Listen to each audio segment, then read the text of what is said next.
គូទី101បានឆ្លងផុតកងពាន់ទី2ហើយគឺនៅចន្លោះកងពាន់ទី2ដើម្បីចាប់យោងកងពាន់ទី1គូទី101គូទី101ខ្សែទឹកខាងក្នុងទូពាក់លេខ115ថេងសជ័យបារមីក្រពើ5នៅវត្តក្រពើ5ព្រែករិស័យក្រុងតាខ្មៅខេត្តកណ្ដាលគឺជាទូករបស់អាដាមសថេងដែលមានឯកសណ្ឋានពណ៌ផ្ទៃមេឃខ្សែទឹកខាងក្រៅនាគសែនជ្រោយបន្ទាយសែនជ័យស្ថិតនៅក្នុងវត្តនាគសែនជ្រោយបន្ទាយបាទស្រុកព្រែកប្រសពខេត្តកញ្ចេះដែលមានការឧបត្ថម្ភ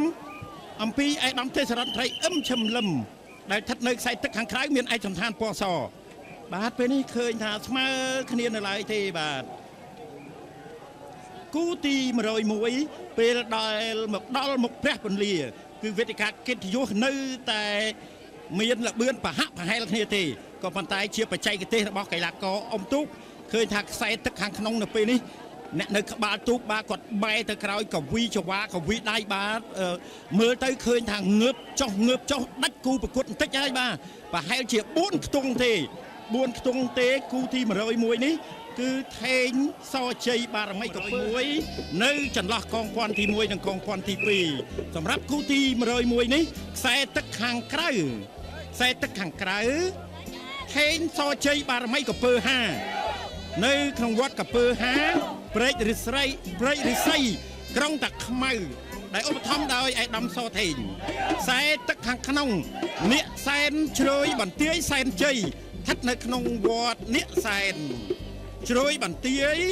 ស្រុកព្រែកប្រសពខេត្តកញ្ចេះឧបត្ថម្ភដោយឯកឧត្តមទេសរដ្ឋមន្ត្រីអឹមឈិនលឹមរដ្ឋមន្ត្រីក្រសួងនគររូបនីយកម្មនិងសំណង់នៅពេលនេះឃើញថាខ្សែទឹកខាងក្នុងរបស់ខេត្តកញ្ចេះឯកឧត្តមទេសរដ្ឋមន្ត្រីអឹមឈិនលឹមគឺនាគសែនជ្រោយបន្ទាយសែនជ័យបាទมันជាលឿនប្រមាណទេក៏ប៉ុន្តែកំពុងតែមានព្រៀបទៅលើ